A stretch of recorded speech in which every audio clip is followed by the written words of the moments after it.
윤석열 대통령 당선인 취임식이 사흘 앞으로 다가왔지만 내각 구성은 여전히 난항을 겪고 있습니다. 윤 당선인의 고심도 깊어지고 있는데요. 자세한 내용 취재기자 연결해 들어보겠습니다. 이준음 기자. 네, 현재까지 18개 부처 장관 후보자 가운데 청문 보고서가 채택된 건 4명뿐입니다. 아직 청문회를 열지 못한 후보자도 있는데요. 일단 이번 주말 사이 정호영 보건복지부 장관 후보자의 거취 문제에 관심이 쏠립니다. 지난 3일 인사청문회가 파행으로 끝난 뒤 민주당에선 임명 불가 방침을 고수하고 있습니다.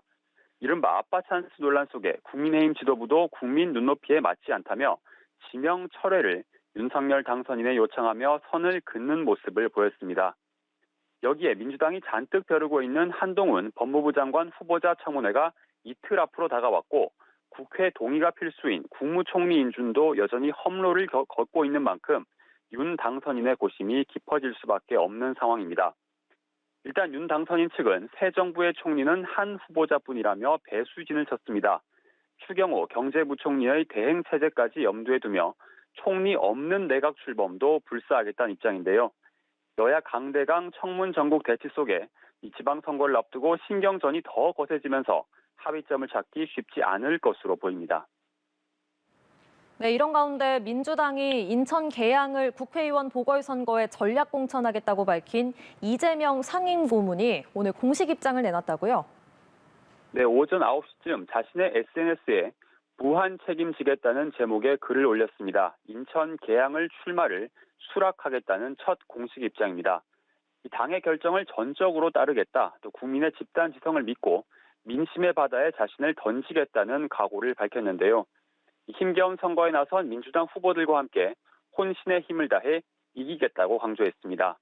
민주당의 상황과 지방선거의 어려움은 대선 패배에 따른 자신의 책임인데 이를 타개하는 건 역시 전적으로 자신의 책임임을 통감한다고 덧붙였습니다. 대선 주자들이 국회의원 보궐선거에 잇따라 출마하면서 판이 커지는 분위기인데요. 앞서 안철수 대통령직 인수위원장도 경기 성남 분당 갑에 출마를 공식화했습니다.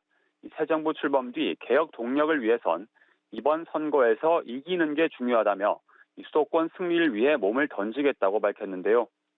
국민의힘은 오늘 공천관리위원회를 열고 이 문제를 논의했는데 성남 분당 갑과 인천 계양 을에 대해선 모레까지 추가 공모를 받기로 했습니다.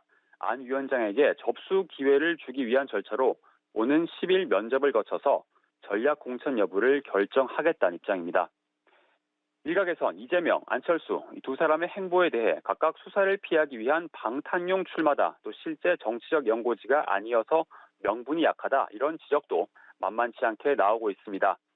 박영선 전 중소벤처기업부 장관은 이들의 보궐선거 출마를 원칙과 명분이 없다고 비판하면서 공적인 가치를 너무 가볍게 보는 건 아닌지 우려된다고 꼬집었습니다. 여야 모두 본격적인 지방선거 체제로 전환하는 가운데 민주당 지도부는 송영길 서울시장 후보를 집중 지원하며 윤석열 정부에 대한 견제를 강조했고, 국민의힘은 이준석 대표가 평창과 원주를 돌며 강원의 바닥 민심을 공략했습니다. 지금까지 정치부에서 전해드렸습니다.